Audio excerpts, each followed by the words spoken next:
사도행전 16장 35절로 40절 말씀입니다. 사도행전 16장 35절로 40절 말씀입니다. 제가 봉독하겠습니다. 하나님의 말씀으로 받으시기 바랍니다. 나리샘의 상관들이 아전들을 보내어 이 사람들을 놓으라 하니 간수가 이 말대로 바울에게 고하되 상관들이 사람을 보내어 너희를 놓으라 하였으니 이제는 나가서 평안히 가라 하거늘 바울이 이르되 로마 사람인 우리를 죄도 정치 아니하고 공중 앞에서 때리고 옥에 가두었다가 이제는 가만히 우리를 내어 보내고자 하느냐 아니라 저희가 친히 와서 우리를 데리고 나가야 하리라 한데 아전들이 이 말로 상관들에게 고하니 저희가 로마 사람이라 하는 말을 듣고 두려워하여 와서 권하여 데리고 나가 성에서 떠나기를 청하니 두 사람이 옥에서 나가 루디아의 집에 들어가서 형제들을 만나보고 위로하고 가니라. 아멘.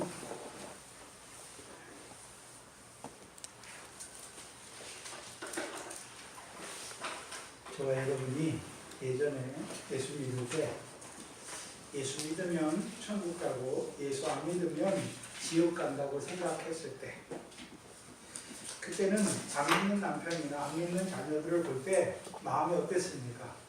화가 탔죠. 안 믿으면 지옥 가는데, 그렇죠? 그러니까 억지로라도 끌고 막 교회에 데리고 갔잖아요. 근데 이제 하늘에서 택하신 구원을 본 자들이, 그렇죠? 그 옛날에 예수 믿을 때 예수 믿어 천국 가고 안 믿으면 지옥 가는 그거 볼 때보다, 그렇죠? 어떻습니까? 열심히 없어요. 왜요? 이게 영원한 지옥의 심판을 안 받는 걸 알잖아요. 그렇죠? 그러니까 예배당을 교회를 안 나와도 하나님의 말씀을 받지 않고 살아도 그래도 구원이 길구나.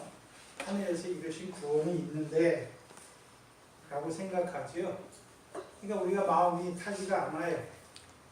근데 이제 오늘 우리에게 예수의 구원을 믿지 않는 자들의 현재와 미래를 보여주셨죠. 이미 심판을 받은 자로 살잖아요. 정죄를 받은 자로 산단 말이죠. 곧 육체와 마음이 하나님의 형상임에도 불구하고 육체와 마음이 원하는 대로 하여서 그렇죠? 그 육체의 욕심을 이루는 그의 결국이 곧 그렇죠? 허물과 죄로 죽은 자로 이미 죽은 자가 되었어요. 정죄를 받았죠. 그러면 죽은 자로만 끝나는 것입니까? 아니죠. 이제 앞으로 예수 그리스도 나타날 때에 그가 어떻게 하나님 앞에 섭니까? 하나님의 영광 받을 그리스도 안에서 아들의 영임에도 불구하고 그렇죠? 예수 그리스도 나타날 때 믿는 자들은 칭찬과 영광을 행한 대로 칭찬과 영광을 주시는데 믿지 아니하였으니까 주의 얼굴과 그 힘의 영광을 떠나 영원한 멸망의 형벌을 받는 것을 밝히 봐야 하는 것이죠. 그 눈이 열려야 돼요. 그 다윗의 자손을 만난 자들이 다윗의 자손이여 나를 불쌍히 여겨 주시옵소서. 소경된 자들이 부르짖는 것처럼 저와 여러분이 이제 부르짖어야지. 우리 눈을 열어서 아직도 예수를 알지 못하고 살아가는 우리의 고륙의 형제들을 보면서 그들이 어떤 자인 걸 봐야 되는 것입니까? 이미 정죄를 받았고 죽은 자고 육신은 살았어요. 근데 죽은 자란 말이죠.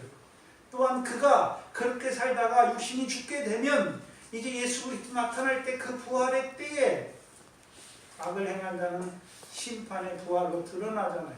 그래서 영원한 멸망의 형벌을 받게 되는 것을 봐야 하는 것입니다. 그걸 본다면 그들의 육신이 아무리 잘 돼도 그들의 영혼이 받게 될 지금 받고 있는 심판과 영혼이 받게 될 그 심판을 보면서 애통하지 말래야 애통하지 않을 수가 없는 거예요. 왜요? 여러분 육신의 자녀가 육신이 아파가지고 병원에 누워있는 그 자식을 볼 때 고통스러운 가운데 있는 걸 볼 때 여기 아는 부모가 어디 있습니까? 그 육신이 아픈 걸 보면서 잘도 마음이 아파하면서 그의 영혼이 지금 죽은 자로 앞으로 그 영원한 멸망의 형벌을 받게 될 그를 보면서 애통하지 않는 것이, 울지 않는 것이. 왜요? 소경이기 때문에 그런 거예요. 네? 또한 눈만 뜨면 다 됐습니까? 입을 열어달라고 기도해야죠. 네? 우리의 입을 열어주셔서 저들에게 주 예수로 이루신 구원에 대해서 증거할 수 있도록.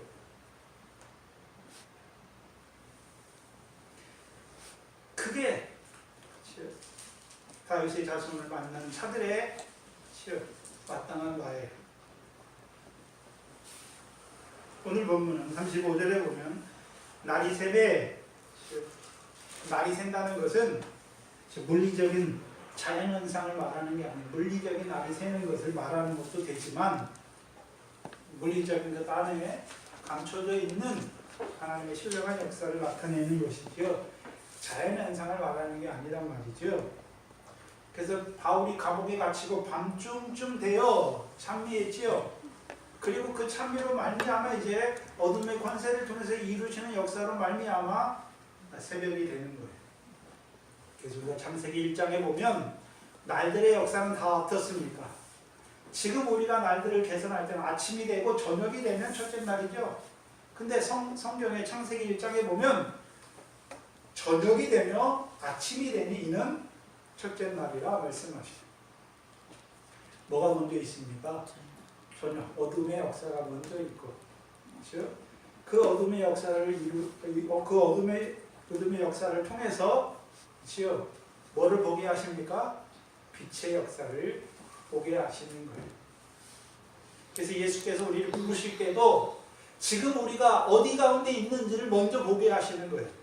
우리가 흑암과 사망의 그늘에 앉은 자라는 걸 보게 하시고 이제 그 자리를 자기들이 떠나는 것이 아니라 생명의 빛을 비춰주셔서 어둠이 떠나게 하는 것이죠. 그게 하나님의 날들의 역사예요. 그래서 밤이 물러가야 새벽이 오는 거, 날이 새는 것이죠. 어둠이 어떻게 물러갑니까? 빛이 비춰줘야 어둠이 물러가는 거예요. 빛이 비춰줘야. 그렇다면 먼저 봐야 되는 것은 바울과 실라에게 밤이죠. 바울과 실라에게 밤은 어떤 의미였습니까? 지난 시간에 복음의 증인의 일을 하는 자들에게 하나님께서 어둠의 권세를 허락하셔서 채찍과 옥에 갇히게 하신 것이죠. 그래서 어둠의 권세를 들어 역사하시는 하나님의 뜻을 깨닫지 못할 때가 밤이에요. 밤에는 하나님이 어둠의 권세를 통해서 이루시는 역사를 보지 못하니까 찬송이 없어요. 그렇다고 바울과 실라를 원망하는 자들은 아니에요. 깨닫지 못하는 거예요. 깨닫지 못하니까 어떤 자로 있습니까? 잠잠히 하나님의 뜻만 바라보는 거예요. 이들에게 날이 샌다는 것은 이제 하나님께서 어둠의 권세를 들어 복음의 증인들에게 그 매질과 옥에 갇히는 역사를 통해서 이루시는 하나님의 역사를 보게 된 것이죠. 그렇죠? 그럼 바울과 실라에게는 그렇죠? 어떤 빛이 비쳤을까요? 예수 그리스도의 얼굴에 있는 하나님의 영광을 아는 빛을 비춰주셨을까요? 아니면 계시록 1장 16절에 그 얼굴이 해가 힘있게 비추는 것처럼 그들에게 해가 힘있게 비치는 것처럼 빛을 비춰주셨을까요? 해가 힘있게 비추는 것처럼 비춰주신 거예요. 한마디로 보면 해가 힘있게 비쳤다는 의미가 뭘까요? 고린도전서 15장에 해의 영광이죠. 해의 영광을 얻을 그 빛으로 비춰진 것이죠. 그것을 사도행전 26장에서는요 해보다 밝은 빛이 비쳤다라고 말씀하시는 거예요. 그 빛으로 말미암아 그렇죠? 하나님이 이루신 어둠의 권세가 물러가고 이제 그 빛에 있으니까 하나님이 어둠의 권세를 통해서 채찍질하게 하시고 옥에 갇히게 하신 하나님의 뜻을 깨닫는 자, 밝히 보는 자가 되었어요. 첫 번째 뭘 밝히 봤습니까? 이제 복음의 증인을 하는, 특별히 바울 같은 경우에는 전에는 자기가 하나님의 교회를 핍박하고 포행을 행하고 회방하는 자였는데 자기를 복음으로 부르셨을 뿐만 아니라 이제 복음의 증인으로 세우셔서 복음의 증인의 일을 하게 하시다가 그 복음 때문에 주를 위하여 주와 복음을 인하여 이제 고난을 받게 하셔서 그 고난을 통해서 이루시는 영광을 깨닫게 된 거예요. 그게 첫 번째. 두 번째는요, 감옥에 갇히게 하신 이유가 무엇입니까? 하나님이 빌립보 감옥의 간수를 살리게 하시는 그 역사를 깨닫는 자가 된 것이죠. 그래서 간수만이 아니라 간수와 함께 그 가족들을 하나님이 뭐 하셨습니까? 주 예수로 증거하게 하셔서 주 예수로 말미암는 구원을 이루시기 위한 하나님의 역사인 것을 깨닫는 자가 되었단 말이에요. 이게 날이 샌 거예요. 그럼 이제 하나님께서 어둠의 권세로 역사하는 밤이 되게 하시고 밤이 되며 아침이 되니 그 새로운 날을 하나님이 이루시는 이 두 증인들을 통해 이루시는 그 신령한 역사를 깨닫는 새로운 날이 된 것입니다. 그럼 바울과 실라에게 밤과 날이 새는 새벽에 의미가 있고 또 누가 있습니까? 빌립보 감옥의 간수에게는 날이 샌다는 의미가 뭘까요? 그가 바울과 실라를 알기 전까지 그들을 통해서 주 예수의 구원에 대해서 복음에 대해서 듣기 전까지는 간수는 어떤 자로 살았습니까? 흑암과 사망의 그늘에 앉은 자로 살았던 자에게 등불인 바울과 실라를 통해서 생명의 빛에 대해서 증거해 주셨죠. 증거해 주신 것이죠. 곧 예수 그리스도의 얼굴에 있는 하나님의 영광을 아는 빛을 비춰주니까 어둠에 속해 살던 그 자리를 떠나게 되는 것이죠.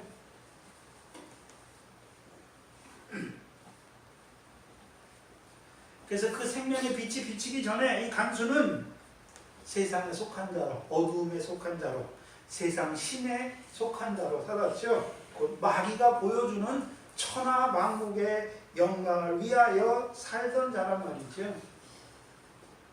시편 17편 14절이죠.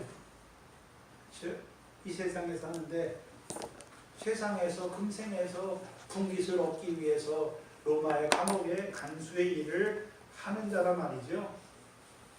근데 그에게 악한 세대 가운데 살아가는 그에게 바울을 통해서 이제 복음을 증거해 주셔서 그 악한 세대에서 구원하셨잖아요. 일반으로 얻은 구원을 이루어 주신 것이죠. 그게 그로 말미암아 그 생명의 빛으로 빛의 자녀가 되게 하는 역사예요. 그게 날이 새는 거예요. 간수의 네 가지였잖아요. 일반으로 얻은 구원이 무엇입니까? 죄사함과 의롭다함을 하나님 앞에 의롭다함을 얻은 자가 되었고 이제 성령을 받음으로 패역한 세대에서 하나님 나라의 백성으로 구원받은 자가 되었고 이제 하나님의 아들의 생명으로 선지심 받은 자가 된 것이죠. 그게 날이 새며 그 뜻이. 여기서 하나 더 생각해 봐야 되는 것은 그러면 자주장사와 빌립보에 있는 자주장사와 이 감옥, 빌립보 감옥의 간수에 대해서 생각해 봐야 되는데 그들이 주 예수가 믿어져서 구원을 받았습니다.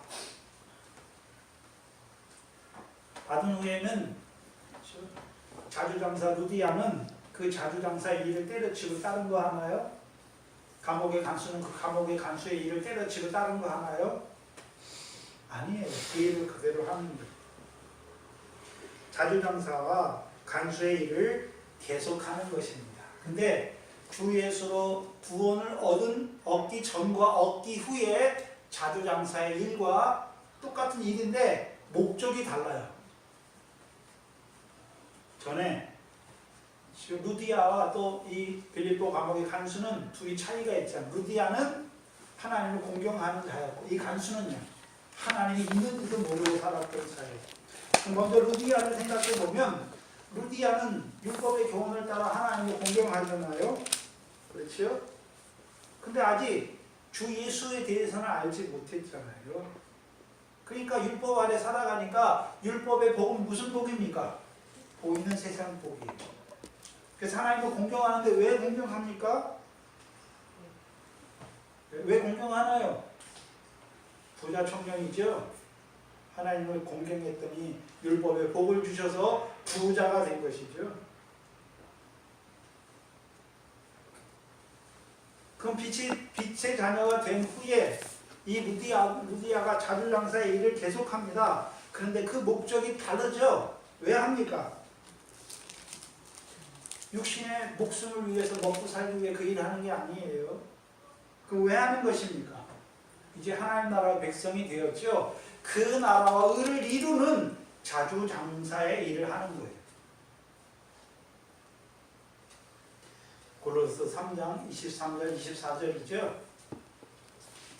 무슨 일을 하든지 우리가 세상에서 무슨 일을 하든지 마음을 다하여 주께 하듯하고 사람에게 하지 말라. 이는 유업의 상이 주께 있음이라 라고 말씀입니다.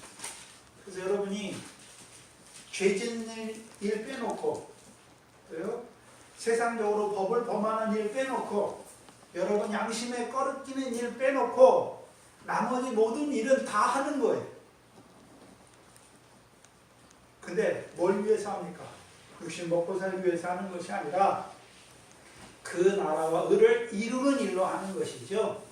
그래서 오늘도 여러분이 직장에 가서 일하는데 사람에게 하는 게 아니에요. 사람에게 한다는 것은 그 사람의 종이 되어서 그 사람이 내가 일하니까 그 사람이 주는 돈을 받기 위해서 일하는 게 아니란 말이죠. 주께 하듯 하는 거예요. 주께서 세우신 자리에 주께서 그 일을 내게 주시는 줄 알고 작은 일에 충성하는 것이죠. 왜요? 그 충성하는 그 일이 유업의 상이 있는 일이기 때문입니다. 그럼 유업의 상을 위하여 자주장사의 일을 계속하는 것이고요. 또한 그 자주장사의 일을 통해서 하나님이 그 나라와 의를 구하는 자에게 하나님이 더하여 주셨죠. 물질도 더하여 주셨죠. 그러면 이 루디아는 물질 가지고 뭐 합니까? 복음의 사업에 힘쓰잖아요. 그래서 빌립보서 1장에 이 빌립보 그 교회가 바울의 그 복음 사역에 첫날부터 함께한 것을 보여주시는 거예요. 그럼 이 간수는 하나님도 알지 못한 자였어요. 전에는 세상에 속해서 육신으로 하나님이 있는 줄도 알지 못하고 육신 목숨 먹고 살기 위해서 간수의 일을 했단 말이죠. 근데 이제는 주 예수로 말미암아 구원을 받고 나서 이제 하나님 나라의 백성이 되고 나서는 육신 목숨 먹고 살기 위해 간수 일을 합니까? 아니에요.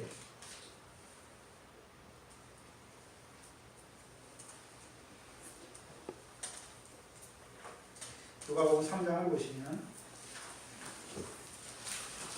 누가복음 3장입니다.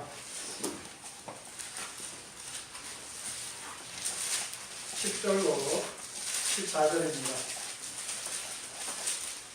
누가복음 3장 10절로 14절이죠. 우리가 물어 가로되 그리하면 우리가 무엇을 하리이까? 누구에게 나와서 하는 말입니까? 세례 요한에게.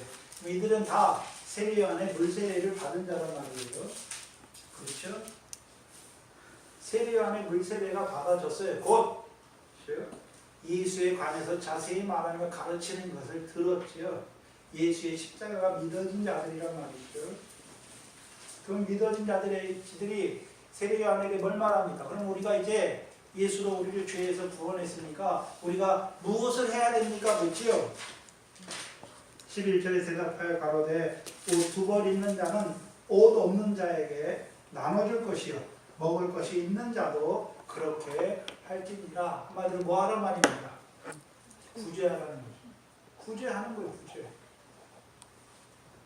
12절에 세리들도 나오죠. 세리들도 세례를 받고자 하여 와서 가로되 선생이여 우리가 무엇을 하리이까 하매 가로되 세리의 일을 관두라고 말합니까? 아니에요.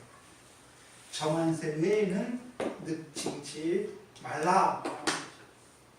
그럼 예수 믿는다고 전에 하던 일 그거 다 때려치는 게 아니에요.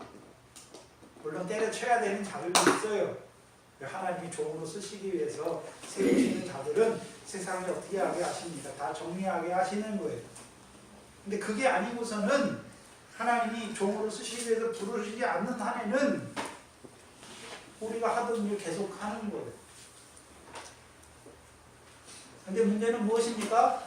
전에 예수 믿기 전에 세리는 늑징도 했잖아요. 왜요? 로마의 세금 관원이 되잖아요. 그러면 로마의 법은 뭐냐 하면 그 지역에 갈릴리 지역이에요. 갈릴리 지역의 세금을 딱 정해주는 거예요. 10,000달란트 정했잖아요. 그럼 이 세리장을 비롯한 세리들이 모여서 의논을 하는 거예요. 자, 우리는 그러면 로마 법에서 정해준 10,000달란트만 세금으로 걷자. 그럼 자기들은 뭐 먹고 삽니까? 그래서 로마 그 세리들에게는 로마에서 준 권한이 있어요. 세금이 10,000달란트잖아요. 이 사람들은 20,000달란트, 30,000달란트 걷어도 되는 거예요. 그렇죠? 30,000달란트 걷어서 10,000달란트만 세금으로 내면 되는 거예요. 그리고 나머지 20,000달란트는 자기들이 나눠 가져도 되는 거예요. 네?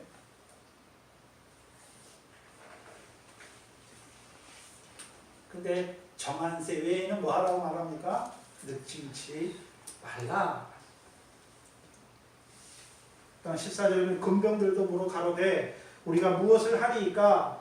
가로되 사람들에게 강포하지 말려 무소하지 말고 받는 요를 족한 줄로 알라. 그러면 이 사람들이 세례 안에 세례를 받기 전에 어떤 자로 살았습니까? 강포를 행하는 거예요. 이 사람이 어떤 여기 군인은 로마 군인이 아니라 성전에 관리하는 군인들이에요. 그럼 이 사람들이 어떤 사람이 오잖아요. 그렇죠? 범죄가 있어서 막 때리잖아요. 그럼 어떻게 합니까? 더 가혹하게 때리는 거예요. 네? 그러면서 얘기하는 거죠. 내가 너 벌 줄 때 심하게 안 하고 천천히 때릴 테니까 얼마 줄래? 이렇게 하는 거죠. 또 무소한단 말이죠. 백성은 죄도 없는데 무고하는 거예요. 왜요? 무고받기 싫으면 뭐냐란 말입니까? 그럼 이 사람들은 돈 있는 사람이 알잖아요. 그 사람의 약점도 아는 거죠. 근데 그것을 바로 율법으로 말미암아 약점이잖아요. 근데 그것을 바로 잡아주려고 말하니까 그 약점을 잡아가지고 돈 뜯어내려고 하는 것입니다. 받는 요를 족한 줄로 하려고. 그래서 예수 믿기 전에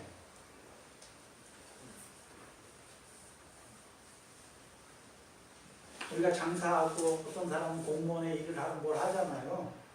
근데 그거 하면서 뭐를 받습니까? 뇌물을 받잖아요. 왜요? 그때는 돈이 전부였으니까.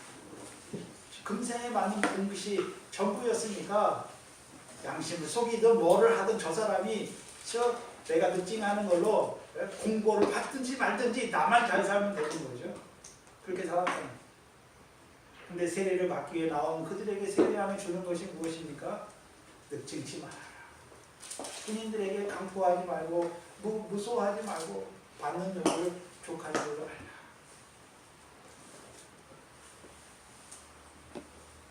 이건 세례 요한의 제자들이에요. 그렇죠? 이들도 직업은 바뀌지 않죠. 근데 우리가 예수 그리스도의 제자가 곧 세례 요한의 제자는 물세례밖에 못 받았어요. 근데 예수님의 제자들을 통해서 복음을 증거해 줬다는 것은 이게 예수 그리스도 이름으로 세례를 받은 자들이죠. 그러면 그들은 세례 요한이 하는 그 일만 하는 것이 아니라 더 나아가서 무슨 일도 합니까? 하늘에 계신 아버지께서 갚으시는 상이 있는 일도 하는 것이죠. 네? 기도, 금식, 구제잖아요. 더 나아가서는요. 미래결실하는 그 일까지 나가잖아요. 그걸 한마디로 예수 그리스도의 제자들이 하는 일, 직업을 통해서 하는 일이 무엇입니까? 작은 일에 충성하는 거예요. 그럼 작은 일, 그 직업도 내가 잘나서 가는 직업입니까? 하나님께서 맡기신 것입니까? 맡기신 일이에요. 맡기신 일. 뭐 하라고요? 충성하라고. 작은 일에.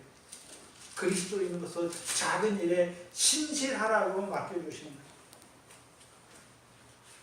그 일을 하는 거예요. 그래서 예수 믿고 나서 직업을 바꾸고 그런 거 없어요. 그런데 단 하나, 귀신 들려 점하는 여종은 예수를 믿고 나서는 주 예수로 구원을 받고 나서 다시는 점을 칩니까? 안 칩니까? 안 치는 거예요. 왜요? 하는 일이 바뀌는 거죠. 왜? 왜 그렇습니까?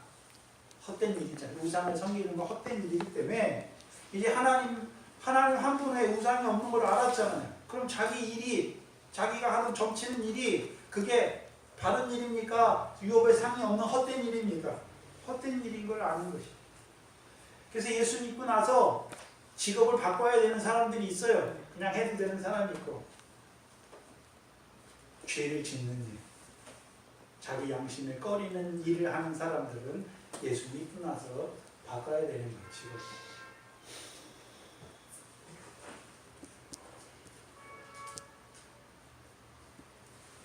고린도전서 7장 20절에 각 사람이 부르심을 받은 그대로 부르신 그대로 지내라라고 했어요. 그래서 네가 자유자로 부르심 받았느냐? 종으로 부르심 받았느냐? 네가 자주장사하다가 부르심 받았느냐? 네가 간수의 일을 하다가 부르심 받았느냐? 부르심 받은 그대로 거하라. 근데 누구와 함께 거하는 것이니까 이제 하나님과 그 아들과 함께 그 일에 거하는 자가 되는 것이죠.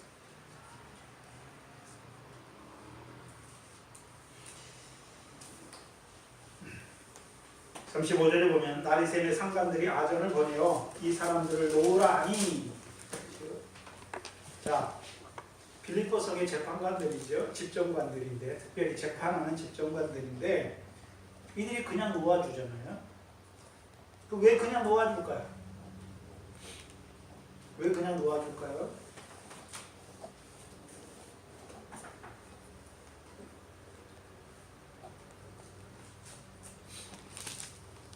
마음이 바뀌어서 놔주는 게 아니에요.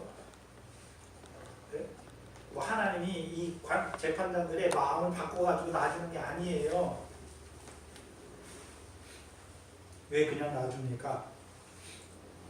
바울과 실라가 어떤 죄목으로 맞고 갇혔습니까? 이 성을 심히 요란케 하고 로마 사람이 우리가 받지도 못할 풍속을 전한다 했잖아요. 근데 그거는 분명히 죄잖아요. 정치적인 죄고 종교적인 죄죠. 죄의 로마법에 보면은 그것이 상소하는 자들의 말처럼 참으로 이 성을 요란케 하고, 바울이 행한 일이 이 성을 요란케 하고 로마 사람인 자기들이 받지도 못할 풍속을 전하는 것이었다면 그냥 풀어주면 안 되는 것이죠. 그냥 풀어주면 안 되는 거예요. 근데 이 재판관들은 알았단 말이죠. 알았어요. 이것이 로마 법에 관한 문제가 아닌 걸 재판하면서 아는 거잖아요. 자, 빌라도 앞에서 예수님이 재판을 받죠. 빌라도가 아는 걸 뭡니까? 이 예수님하고 대화를 하잖아요. 대화를 하다가 알게 되는 건 뭡니까? 이 사람이 죄가 없다는 걸 알아요. 죄가 없다는 걸 알아요. 왜요? 어떻게 알 수 있습니까? 여러분, 죄를 지은 사람은요, 재판관 앞에 가면 자기를 변명하기 바빠요. 나는 죄 안 졌다고 막 이렇게 말하기 바빠요. 근데 예수님은 그런 거 하나도 안 해요. 바울도 하나도 안 해요. 나는 그런 데 안 졌어. 뭐 때문에 안 졌어. 증거도 하나도 안 돼. 그냥 잠잠히 있는 거예요. 근데 대화해 보니까 재판관이 빌라도가 알잖아요. 그래서 빌라도가, 그렇죠? 그를 고발한 무리 앞에 가서 명절이 되는 내가 죄수 중에 하나를 낳아주는데 내가 바나바를 낳아줄까? 예수를 아는 유대인의 왕이란 예수를 놓아줄까? 말하잖아요. 그러니까 사람들이 십자가에 못 박게 하소서 하잖아요. 그러니까 빌라도가 그 사람들에게 뭐라 그럽니까? 나는 이 사람이 행한 악에 대해서, 이 사람이 악을 행하지 나는 알지 못한다. 악이 없다고 생각하잖아요. 이 사람이 무슨 악을 행하였느냐 그들에게 되묻는 거잖아요. 그러니까 오히려 그들이 이 사람이 예수가 악을 행했다고 말합니까? 그냥 우격다짐으로 십자가에 못 박아 한다고 말합니다. 요한복음에서는 당신이 예수를 십자가에 못 박지 아니하면 가이사의 충신이 아닙니다라고 말하잖아요. 왜요? 예수가 유대인의 왕이라니까. 근데 예수가 유대인의 왕이라는 것은 로마의 가이사처럼 왕이 아니잖아요. 그런 왕이 아니란 말이죠. 자기들도 알아요. 유대인들도 알아요.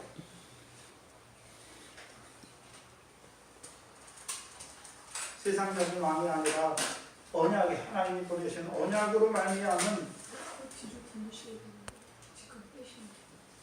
뒤로 돌렸는데 안 돌리는데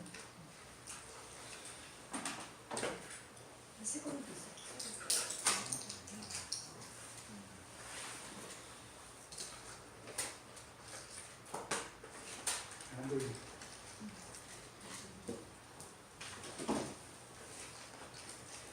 알아요. 근데 지금 결국 넘어가는 거죠. 가이사의 충신이 아니다.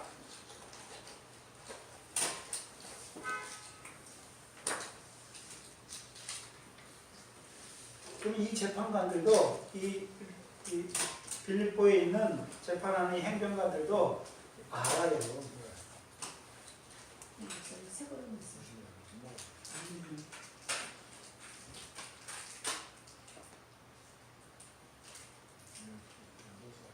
재판관들이 그냥 한두해 재판합니까? 오래 재판했잖아요. 그러면 탁 보면 압니다. 그렇죠? 알아요. 근데 왜 때리고 왜 감옥에 가뒀습니까? 무리가 일제히 상소했잖아요. 그럼 그걸 안 받아주고 이 사람은 죄가 없다 방명하면 그 사람들이 어떻게 할까요? 가만히 있을까요? 가만히 있을까요? 무리들에게 기쁨을 주는 것이죠. 무리들의 요구를 들어준 거예요. 그럼 무리들이 난동했잖아요. 근데 바울을 때리고 오게 갔으니까 어떻게 합니까? 싹 사라지는 거죠. 그리고 다음은 어떻게 합니까? 놓아주는 거예요. 근데 이제 목을 매로 때리고 감옥에 가두는 이유가 있어요. 왜 그럽니까? 매질하고 얘들이 복음을 전했는데 복음 전하면 이렇게 매질로 맞고 매로 많은 매를 맞고 감옥에 갇히는구나 한번 경험했잖아요. 이제 놓아주면 또 그 성에서 또 복음을 전할까요? 아니면 떠날까요? 그 일을 다시 안 할 것으로 생각하고 한번 흠집업을 내는 거예요.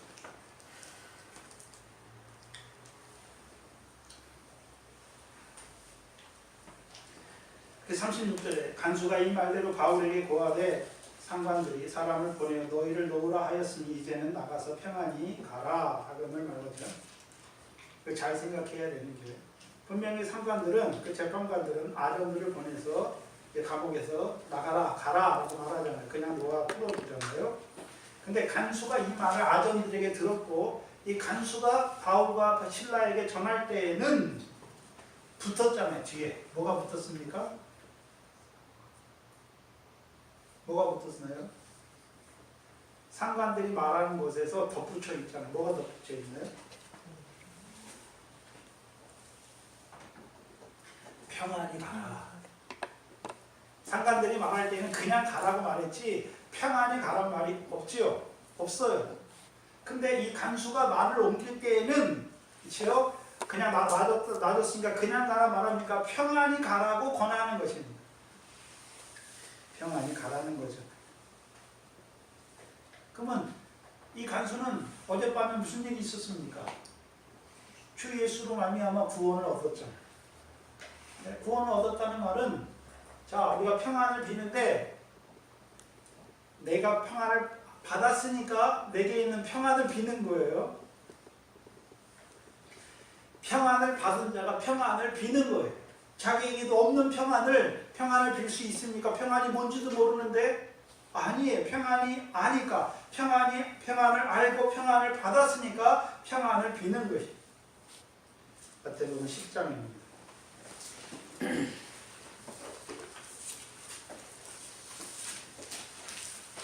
마태복음 10장 12절, 13절이죠.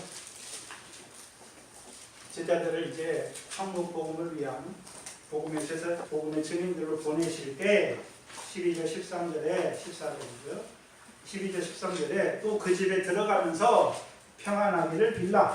그 집이 이에 합당하면 너희 빈 평안이 거기 임할 것이요. 그렇죠? 그래서 평안이란 말은 이제 신약에서는 에이레네고 구약에서는 샬롬이에요.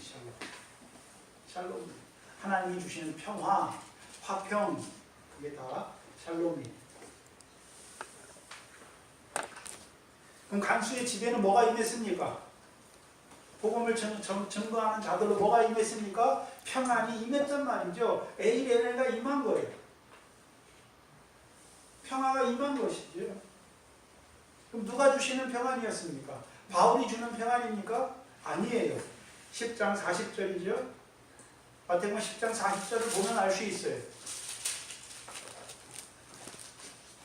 10장 40절에 너희를 영접하는 자는 나를 영접하는 것이요 나를 영접하는 것은 나를 보내신 이를 영접하는 것이니라.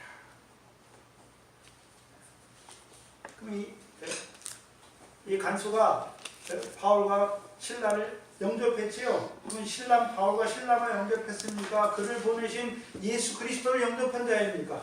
그를 보내신 예수 그리스도를 영접한 자이고, 그럼 예수 그리스도만 영접했습니까? 예수 그리스도를 이 땅에 보내신 하나님을 영접한 자였습니까? 하나님을 영접한 자예요. 어떻게 알 수 있습니까? 예수 그리스도로 십자가에서 죄사함 받았고, 그렇죠? 죄사함 받았으니까 하나님 앞에 어떤 자가 되었습니까? 의롭다 하심을 얻은 자가 되었죠. 전에는요 죄사함이 없었어요. 이제 죄사함으로 말미암은 평안이 임했고, 이제는 전에는 의롭다함이 뭔지도 모르고 살았는데 이제는 하나님 앞에 의롭다함을 얻었으니까 평안이 임한 거죠. 그럼 이 사람의 평안은 아버지와 그 아들 예수 그리스도로 말미암은 평안이죠. 평안이 임했으니까 평안을 비는 것이죠. 자, 여러분이 평안을 빌어주는데, 물론 말씀을 증거하는 것도 평안을 빌어주는 것이지만 그 사람을 위해서 기도하는 것도 뭐 하는 것입니까? 평안을 비는 거예요. 근데 자, 예수를 믿었는데 아직 거듭나지 못했어요. 육신으로 사는 것, 여전히 육체를 따라 살아가는 자들, 예수 믿었는데 여전히 예수 믿어 세상 복이 전부인 줄 아는 자들이 형제를 위해서 무슨 기도하겠습니까? 저 사람도 나처럼 예수 믿어서 구원받고 예수 믿어서 하나님이 주시는 세상 복을 받았으면 좋겠다. 그 평안을 빌겠죠. 그렇죠? 그게 평안인 줄 알잖아요.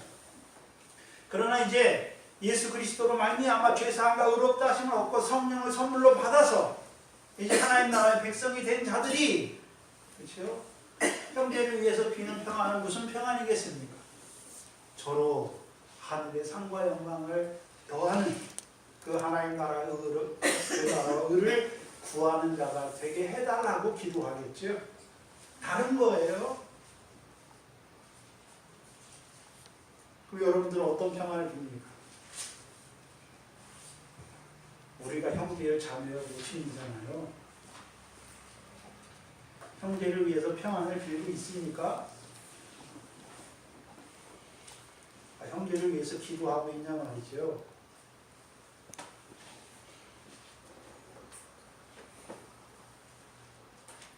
또한 여러분의 고륙의 친척을 위해서 평안을 비십니까?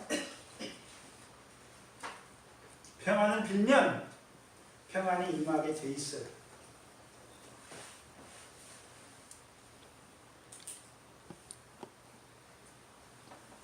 내가 뭘 받았는지 모르니까.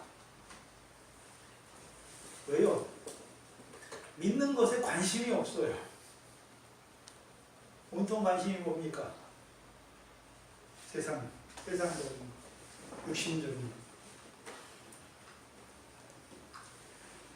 37절에 보시면 이제 바울이 말하죠. 바울이 이르되 로마 사람이 우리를 죄도 정치 아니하고 공중 앞에서 때리고 옥에 가두었다가 이제는 가만히 우리를 내어 보내고자 하느냐? 아니라 저희가 친히 와서 우리를 데리고 나가야 하리라. 이상하잖아요. 이상한 것은 바울과 실라는 분명히 로마인인데 그렇다면 매질하기 전에 그렇죠? 왜 처음부터 자기가 로마인이라고 밝히지 않았습니까? 밝혔으면 로마인은 죄를 정해야 그렇죠? 형벌이 유죄가 확정이 돼야 이제 때리고 옥에 가둘 수 있잖아요. 근데 그때는 가만히 있어요. 분명히 37절에 바울의 말을 보면 로마인의 특권에 대해서 알고 있죠. 로마인은 죄를 정치도 않고 때리거나 옥에 가둘 수 없다는 걸 알고 있어요. 그러면 자기가 때리려고 할 때 말하면 되잖아요. 뭐라고 말하면 됩니까? 나 로마인이야. 하면 맞았습니까? 안 맞았습니까? 안 맞을 수 있어요. 근데 그때는 잠잠해요. 그러면 사도 바울과 실라가 자기들이 복음 전하는 그것 때문에 매 맞고 옥에 갇힐 때 자기들이 로마 시민이라는 걸 안 밝힌 것은 어쩌다가 맞다 보니까 정신이 없어서 안 밝힌 것입니까? 의도적으로 그렇게 한 것입니까? 의도성이 있단 말이죠. 일부러 그렇게 한 거예요. 그리고 나서 그러면 생각해야죠.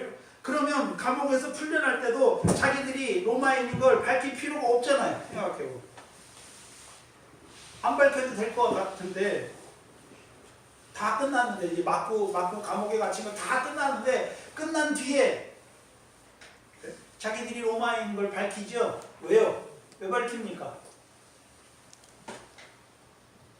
억울해서 밝히는 게 아닙니다. 사도행전 13장과 14장을 보시면 13장 50절에도 보면 1차 전도 여행 때 비시리아 안디옥에서 있었던 일인데 50절에 이에 자기들이 비시리아 안디옥에서 복음을 전하니까 이에 유대인들이 경건한 빌교인들과 그 성내 유럽자들을 선동하여 바울과 바나바를 핍박해 했지요. 또한 14장 5절에 보시면 이고니온에서 복음을 전할 때에도 이방인과 유대인과 그 간원들이 두 사도를 능욕하며 돌로 치려고 달려들었죠.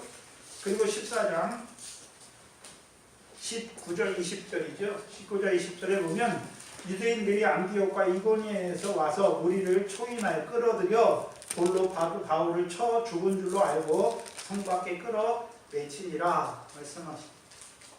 근데 1차 전도 여행 때는 바울이 맞았어요. 맞았잖아요. 돌로 맞고 핍박을 받았어요. 받았는데 그때는 핍박을 다 당하고 나서 끝나고 나서 그 사람들에게 가타부타 아무 말 하지 않아요. 그렇죠? 자기를 핍박해 한 사람들에게 돌로 친 사람들에게 아무 말 하지 않는단 말이죠. 근데 이 빌립보 성에서는 매를 맞고 감옥에 갇힌 후 매를 맞을 때는 아무 말 안 하다가 매를 맞고 이제 가만히 놓아서 보내려고 하니까 그때서야 자기들이 로마인이라고 탁 밝히잖아요. 그리고 상관들이 직접 와서 자기들을 치고 감옥에 가두게 한 그 상관들이 직접 와서 자기들을 데리고 나가야 한다라고 말하죠. 둘의 차이가 무엇입니까? 1차 전도 여행 때는 주로 시기가 가득한 유대인들과 그들의 선동을 받은 자들에 의해서 핍박을 받았습니다. 근데 빌립보에서는 달라요. 빌립보에서 매질과 투옥은 로마 재판관들에게 로마 법정에서 받은 거예요. 매로 치고 감옥에 갇히는 것을 받은 것이죠.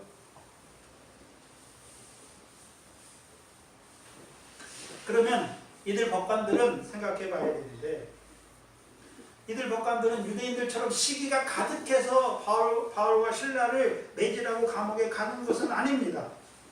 그렇죠? 그렇다면 그러면 정말로 바울과 실라가 로마법을 범했기 때문에 치는 것입니까? 로마 것을 범했기 때문에 매질하고 치고서 그 다음날 놓아주는 것입니까? 아니에요. 만약에 로마법을 진짜로 범했다면 놓아줄 수가 없는 거예요.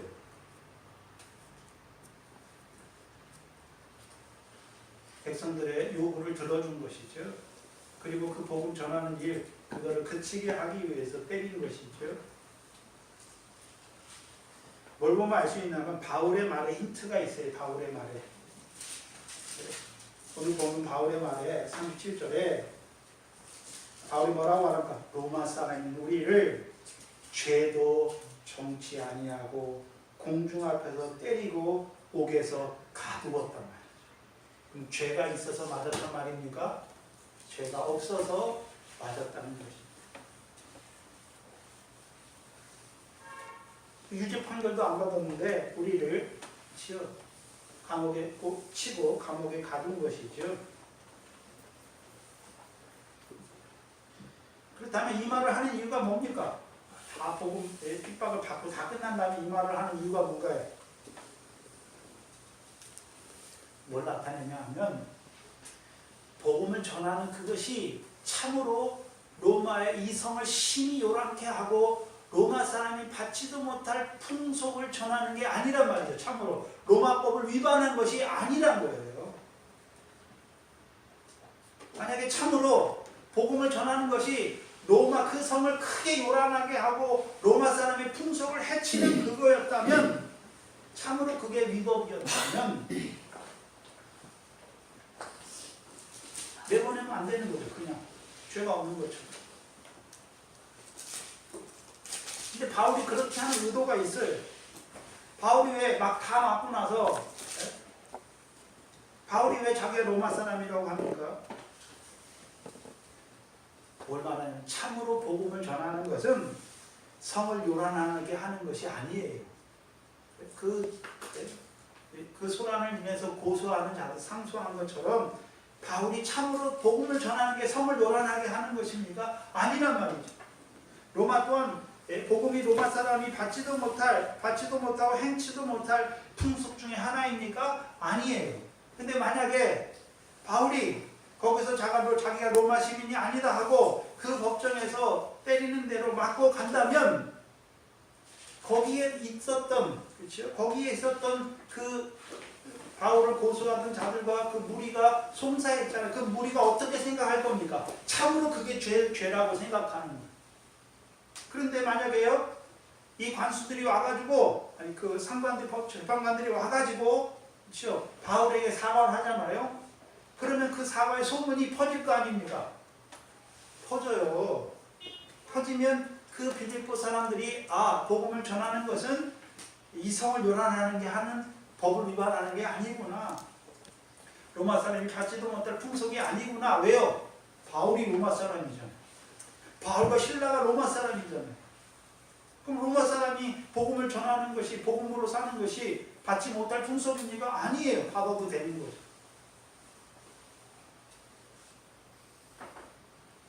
만약에 복음을 전하는 그것이 참으로 성을 요란하게 하고 로마 사람이 받지도 못하는, 행치도 못하는 풍속이어서 로마법을 범하는 것이었으면 복음을 믿으면 안 돼요. 복음을 믿으면 안 돼요. 이것은 특별히 물론 빌립보 성에 있는 그 무리들을 향해서도 증거하는 것이지만 특별히요 빌립보 성의 형제들 때문에 이 일을 하는 거예요. 형제들,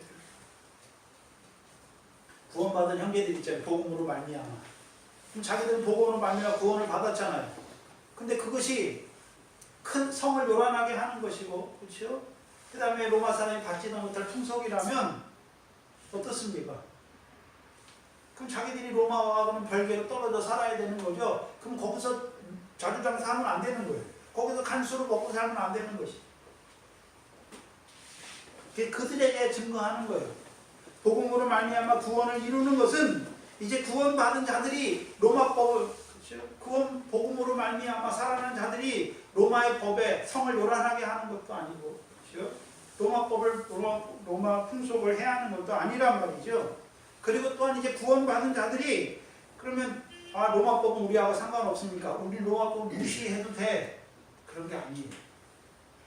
그래서 로마서 13장 1절에 각 사람은 위에 있는 권세들에게 굴복하라. 권세는 하나님께로 나지 않으니 없다라고 말씀해요. 그래서 권세를 거스리는 자들은 하나님을 거스리는 자들이라고 말하잖아요. 그럼 이제 여기서부터 생겨나는 거예요. 그러면 복음을 믿은 이 빌립보에 있는 루디아하고 빌립보 간수가 있죠. 이 사람들이 이제 전에는 로마 시민으로만 살았잖아요. 근데 이 사람들이 진짜 로마 시민이었는지 그냥 그 빌립보 성에 사는 사람이었는지 시민권은 없이 사는 사람들은 알지 못해요. 그렇다면 이 사람들은 이 복음으로 구원을 받은 사람들은 하나님 나라의 백성이면서 로마에 속한 로마 사람으로 살아가는 것이죠. 로마 사람으로 살아가는 것이죠. 그럼 로마 사람이 해야 되는 것은 무엇입니까?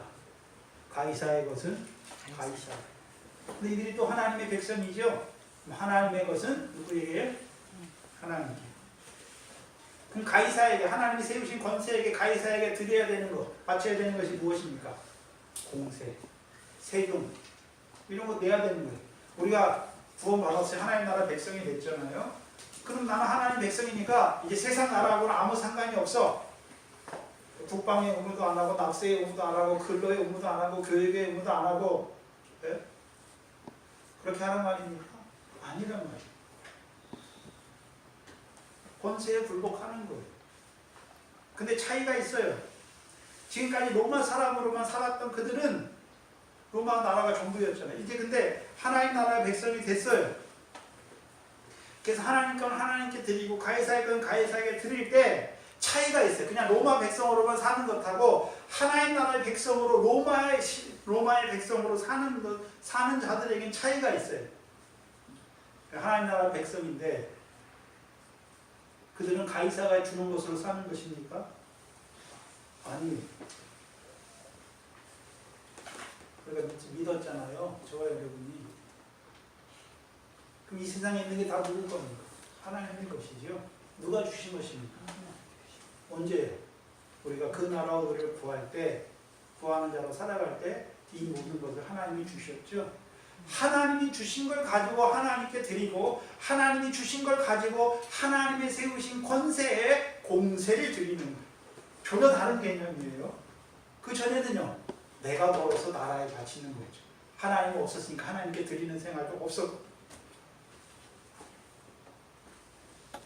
그럼 왜 나라에 바쳐야 됩니까? 나라를 유지해야 되는 거잖아요. 나라가 유지되는 거잖아요. 그럼 나라를 왜 유지해야 됩니까? 일반 은혜예요, 일반 은혜. 자, 나라가 하는 일이 뭡니까? 법을 정해서, 그렇죠? 양심의 최소한인, 법은 상식의 최소한, 곧 양심의 최소한이에요. 이것만은 범하면 안 된다. 그렇죠? 그 법을 정해놓고 그 법을 범하는 사람 어떻게 합니까? 감옥에 가둬야죠. 감옥에 가두려면 그 감옥을 짓고 감옥을 운영하고 그 사람들 돈 주고 법무부 검사들 판사들 다 누가 매겨 살려야 됩니까? 나라의 세금으로 매겨 살리는. 또 나라의 교통이나 제도나 학교나 다 그거 하는데 공세를 당연히 바쳐야 돼요. 그래서 그들은 하나님의 사자라고 말하죠. 그걸 먼저 보여주십니다. 그럼 빌립보 교인들에게 복음을 믿는 것이 로마법을 범하는 게 아니에요.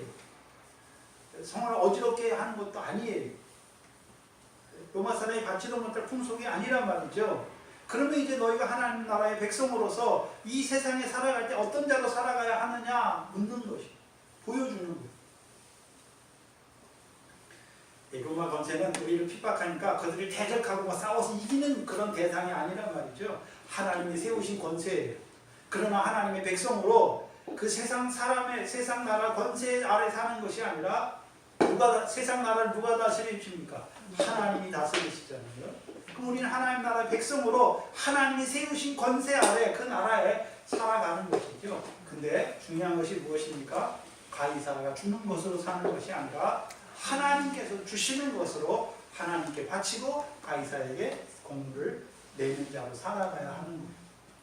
그래서 두 나라 백성이잖아요. 두 왕국이에요. 두 왕국. 우리가 하나님 나라의 왕국에 살면서도 이 세상이란 나라의 백성으로 살아가는 우리의 모습을 보여주시는 거예요. 두 번째, 그렇다면 왜 처음부터 나는 로마인이라 하지 않았는가 하는 것이. 왜 나는 로마인이다 했으면 매 맞고 옥에 갇히는 것을 안 당했을 건데 왜 그렇습니까? 사도행전 14장 22절입니다.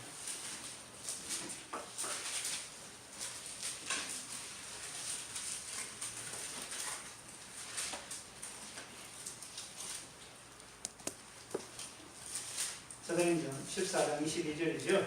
제자들의 마음을 굳게 하여 이 믿음에 거하라 권하고 또 우리가 하나님 나라에 들어가려면 많은 뭐를 겪어야 됩니까?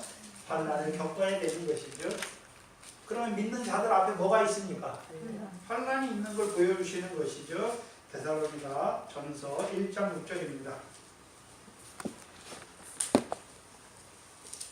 본으로 보여주시는 거예요. 본으로.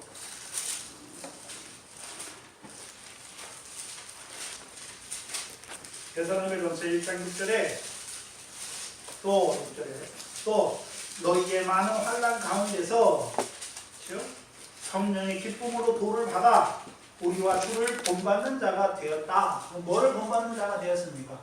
환난, 많은 환난을 본받는 자가 되었죠. 먼저 누가 환난을 받았습니까? 예수 믿으면 환난이 있잖아. 그렇죠? 바울이 그걸 본으로 보여준 것이죠. 누가 제일 처음 본으로 보여주셨습니까? 예수님이 십자가에서 본으로 보여주셨죠. 그리고 바울이 예수님을 따라 본을 보여주셨고, 그럼 이들도 바울 안에서 본 것이 무엇입니까? 우리가 하나님 나라에 들어가려면 많은 환난을 겪어야 하는 것이 당연한 것을 본으로 보이기 위해서 맞은 거예요. 데살로니가 전서 2장 14절이죠. 2장 14절을 보시면 형제들아 너희가 그리스도 예수 안에서 유대에 있는 하나님의 교회들을 본받는 자 되었으니 저희가 유대인들에게 고난을 받은 것 같이 너희도 너희 나라 사람들에게 동일한 것을 받는다. 왜 받습니까? 왜 받나요? 요한복음 15장이죠. 너희가 세상에 속하였으면 세상이 자기 것을 사랑할 터이나 너희는 세상에 속한 자가 아니라 도리어 세상에서 나의 택함을 받은 자인 고로 세상이 너희를 미워하라. 당연한 거예요. 본으로 보여주신.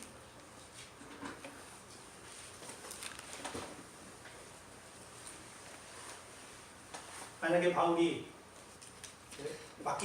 매 맞는 게 두려워서 나는 로마인이다 하고서 그 환난을 피했다면 그럼 믿는 자들 중에 로마 시민권을 가진 자도 있지만 없는 자들은 어떻습니까? 없는 자들은 다 복음을 믿는 것 때문에 환난을 받아야 되고, 로마 시민권이 있어서 예수 믿는 자들은 가서 때리려고 할 때 뭐만 하면 됩니까? 나는 로마 시민인데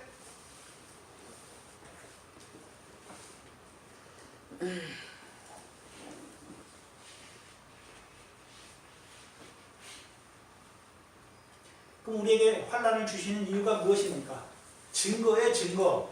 너희가 세상에 속한 자가 아니라 너희가 악한 세대 가운데 사는 것이 아니라 이제 성령을 따라나서 이제 패역한 세대 가운데서 구원을 받은 자라는 증거란 말이죠. 너희는 이제 세상에 속한 자가 아니라 세상에서 주의 택함을 입은 자란 증거란 말이죠. 그것이.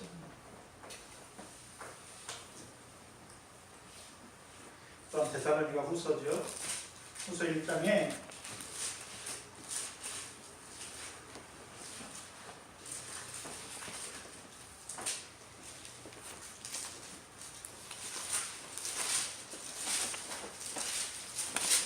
(1장 5절) 이하에 이는 하나님의 공의로운 심판의 표요 너희로 하여금 하나님 나라에 합당한 자로 여기심을 얻게 하려 함이니 그 나라를 위하여 너희가 뭐를 받습니까?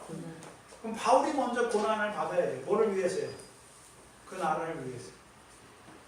근데 언제 임하는 나라입니까? 하나님의 공의로운 표가 임하는 하나님의 나라죠. 그래서 6절에 너희로 환난받게 하는 자들에게는 환난을 갚으시고 환난받는 너희에게는 우리와 함께 뭐로 갚으십니까? 안식으로 갚으시는 것이 하나님의 공의예요. 그러면 그들을 환난을 받는 본을 보여서 그들도 이제 예수 믿는 그것 때문에 로마법을 어기는 그것 때문에 환난 받는 것이 아니라 예수 믿는 그것 때문에 환난을 받게 하는 것이죠. 그게 무엇입니까? 하나님의 공의라는 거예요. 하나님의 공의의 표라면 너희가 예수 믿어서 환난 받습니까? 환난 받는 것이 하나님의 공의의 표를 안다는 거예요. 그럼 하나님의 공의가 무엇입니까? 주 예수께서 저희의 능력의 천사들과 함께 하늘로부터 불꽃 중에 나타나실 때 하나님을 모르는 자들과 우리 주 예수의 복음을 복종치 않는 자들에게는 형벌을 주시죠. 그런데 12절에 우리 하나님과 주 예수 그리스도의 은혜대로 우리 주 예수의 이름이 너희 가운데서 영광을 얻으시고 너희도 그 안에서 뭘 얻는 것입니까? 영광을 얻는 그 삶을 오늘 보여주십니다. 그렇죠? 여러분이 예수 믿는 것 때문에 예수 믿으면 환난도 없고 육신의 평화만 있습니다. 맞습니까? 거짓말이에요. 거짓말이에요. 어떻게 할 수 있나요? 예수님 자신이 그러면 세상에서 고난을 받지 말아야 돼요. 예수님을 가장 잘 믿는 사도들이 삶이 어땠습니까? 어디 가는 데마다 세상 사람들에게 칭찬받고 영광을 받고 좋은 거 얻고 좋은 거 먹고 그렇게 다녔습니까? 아니에요. 예수 믿는 그것 때문에 배고프고 강의 위험과 도적의 위험과 맞는 것과 핍박과 채찍을 기뻐했단 말이죠.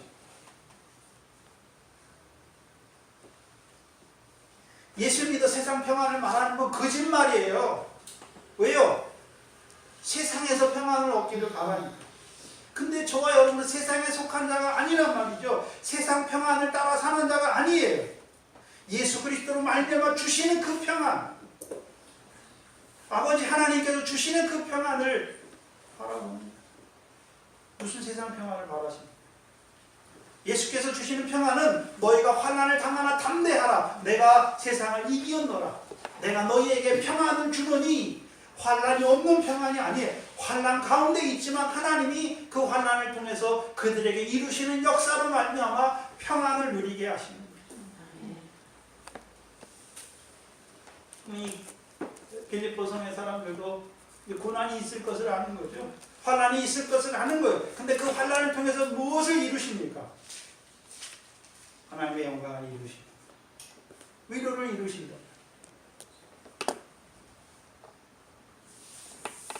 너희도 그리스도의 고난에 참여하게 하시는 거예요. 그래서 그의 안에서 영광을 얻게 하시는 거죠. 먼저는요, 그리스도의 이름의 영광을 돌리게 하는 거예요. 나아가서는요, 그의 안에서 너희도 고난을 통해서 영광을 얻게 하시는 것입니다. 특별히 바울과 실라는 어둠의 권세를 통해서 고난을 통해서 이루시는 영광으로 기뻐하게 하시죠. 그거에 본을 보이는 것이죠. 물론 이 빌립보 성 사람들이 바울이나 실라처럼 예수 믿는 그것 때문에 고난을 받고 그런 건 아니에요. 그러나 예수 믿는 그것 때문에 자기들 나라 사람들에게 미움을 받는 것이죠. 미워하는 게 당연한 거예요.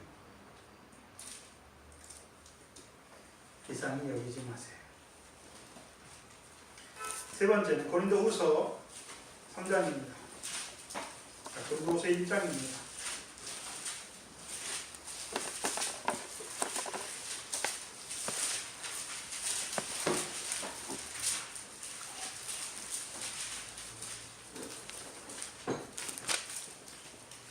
고린도후서 1장 4절 이하에 우리의 모든 환난 중에서 우리를 위로하사 우리로 하여금 하나님께 받는 위로로서 모든 환난 중에 있는 자들을 능히 위로하게 하신다.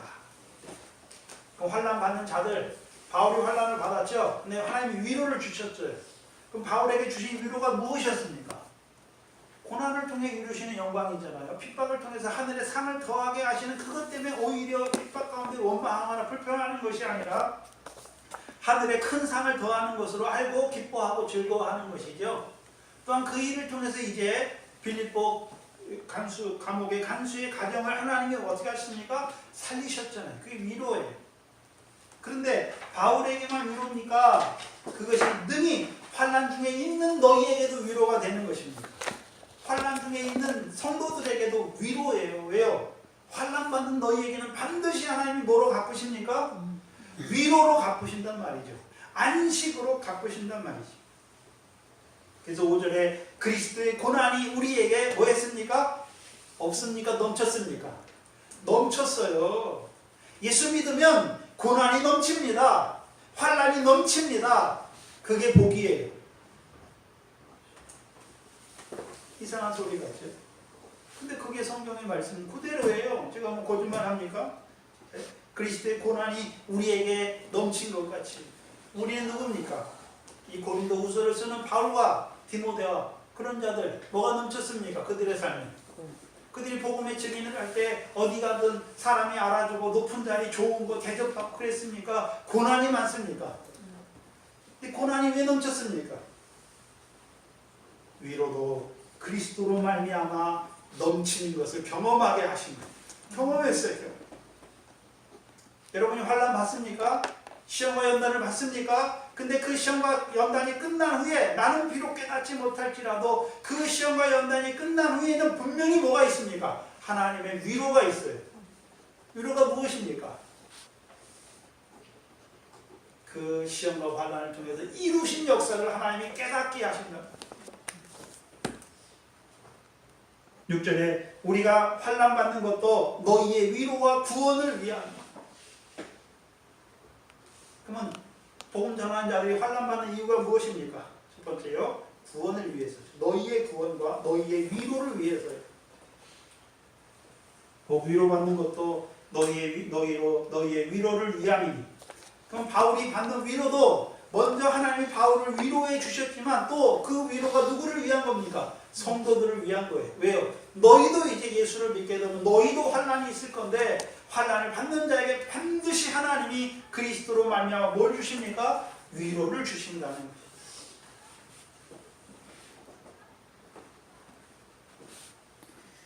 이 위로가 너희 속에 역사하여 우리가 받는 것 같은 고난을 너희도 뭐하게 하십니까? 견디게 하는 거예요. 견디게 하는 거예요.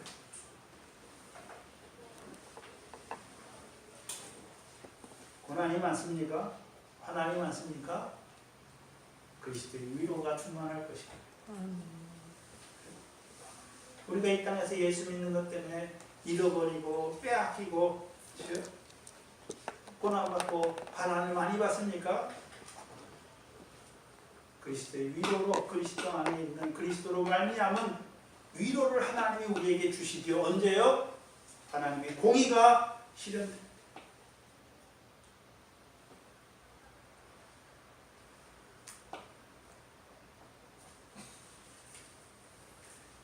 환난 받는 게 복이에요. 고난이 많은 게 복이죠.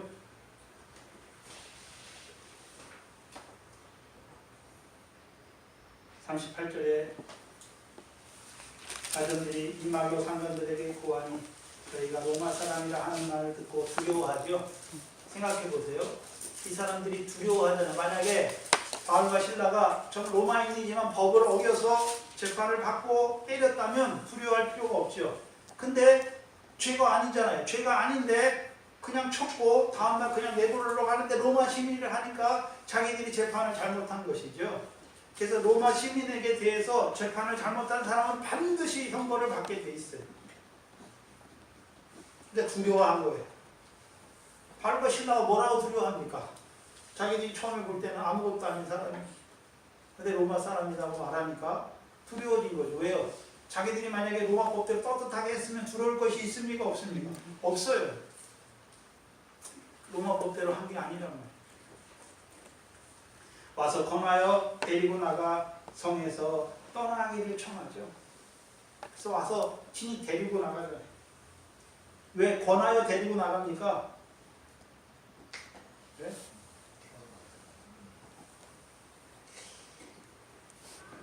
이 사람들이 바울과 실라가 참으로 로마법을 범했단 말입니까? 죄를 정치도 않고 죄가 아닌데 우리가 그 사람들의 백성들의 얘기를 듣고 이걸 안 들어주고 그들의 무리의 상소를 안 들어주면 성이 요란하게 될까봐 그렇게 했다라고 자초지종을 말하는 것이죠. 성에서 떠나기를 구하는 청하잖아요. 전에는 떠나라 그랬는데 지금 어떻게 합니까? 떠나주세요. 40절에 두 사람이 옥에서 나가 루디아의 집에 들어가 형제들을 만나 보고 위로하고 가니라. 루디아의 집이 뭐가 되었습니까? 지금 거기 형제들이 있지요. 거기가 빌립보 교회가 된 것입니다. 근데 생각해야 되는 것은 루디아도 여자잖아요. 믿는 자들 중에 여자도 있었지요. 근데 여기 보니까 루디아 집에 들어갔더니 남녀 믿는 제자들을 만났습니까? 그냥 형제들을 만났습니까? 형제들이에요. 여기 육신으로 여자분들이 계신데 예수 그리스도 안에서는 여자나 남자나 할 것 없이 다 하나예요. 아들의 생명으로 살리심 받았지요. 그래서 예수님께서 부활하시고 나서 막달라 마리아에게 뭐라고 말씀합니까? 너는 가서 네 형제들, 내 형제들에게 말씀하시오. 그럼 주 예수의 이름으로 말미암아 구원받아서 살아나는 형제들이죠. 로마서 2장 11, 히브리서 2장 11절 이하잖아요. 거룩하게 하시는 아들로 말미암아 거룩하게 함을 얻은 아들들이랍니다. 그 형제들을 만나보고 뭐합니까? 위로를 받습니까? 오히려 위로하고 갑니까? 위로하고 가죠. 왜요? 너희에게도 분명히 너희가 나와 신라를 통해서 받지 않느냐? 믿음으로 따라 사는 자에게 뭐가 많습니까? 환난이 많다. 근데 그 환난을 통해서 뭘 이루십니까? 위로를 이루시는 것을 보고 이제 너희에게도 환난이 있을 것인데 앞으로 위로 환난 받으면 염려하지 마. 그 환난을 통해서 하나님의 뜻을 이루고 이제 그 환난이 끝나는 날에 하나님께서 너희에게 분명히 뭘 주십니까? 위로를 주시는 것을 보여주시는 것입니다. 자, 저와 여러분에게 환난과 시험이 있어요. 반드시 끝이 있지요. 끝에는 뭐가 기다리고 있습니까? 위로가 있지. 위로가 있어요. 저와 여러분이 인생으로 사는 날 동안에 세상에 낙도 없이 세상에서는 미움을 받는 자로 살았잖아요. 그러나 예수 그리스도 나타날 때 우리에게 뭘 주십니까? 위로를 주세요. 칭찬과 영광과 존귀로 갚으신단 말입니다. 그 위로하심을 보시면서 참는 거예요. 인내하는 것이죠. 견디는 것입니다. 억지로 견디는 것이 아니라 그 환난을 통해서 고난을 통해서 이루실 영광을 바라보며 인내하는 것입니다. 저와 여러분이 이제 그리스도 안에 환난과 고난이 많을 것입니다. 근데 그 환난과 위로 속에 그리스도로 말미암아 우리에게 주시는 그 하나님의 평안을 누리는, 그래서 우리만 누리는 것이 아니라 우리의 고난을 통해 형제들을 위로하는 교회가 되기를 주의 이름으로 축원합니다.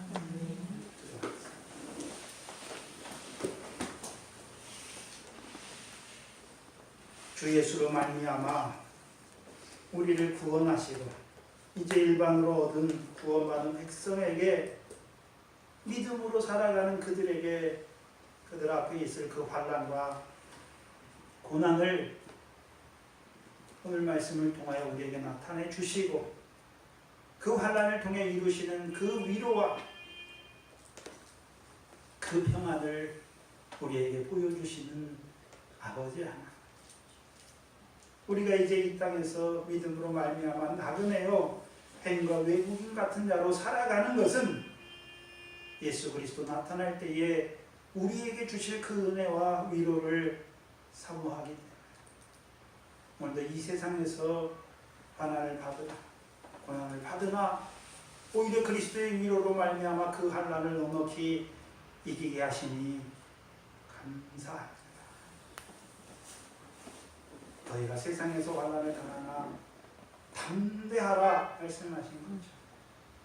이제 주께서 세상을 이기신 그것을 본 것처럼 우리도 이 세상을 이기는 믿음으로 자라게 하셔서 이제 어떤 환난과 어떤 고난에서 그 위로와 그 영광을 인하여 이기게 하시고 우리의 환난으로 말미암아 이제 위로받는 자들에게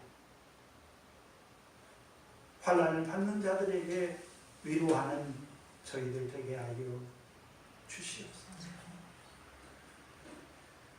오늘 이 주일을 주께서 허락하여 주셨고 그리스도의 한 몸으로 모이게 하셔서 오늘도 머리로부터 공급해 주시는 그 복음 진리의 말씀으로 우리에게 이루신 일반으로 이루신 구원의 역사, 이제 일반으로 얻은 그 구원에 있는 자들에게 주의 분부하신 교훈을 통하여 이루어 가시는 그 상과 영광을 이루시는 그 구원을 바라보는 자들에게 환난과 연단과 고난도 많이 주실 것을 깨닫게 하셨사. 이제 환난 중에 낙심하는 자가 아니라 고난 중에 원망하는 자가 아니라 오히려 환난과 고난을 통해서 이루시는 그 하나님의 위로를 바라보고 그 환난과 고난 중에 감사하는 저희들 되게 하여 주시옵소서. 예수님의 이름으로 기도하옵나이다. 아멘.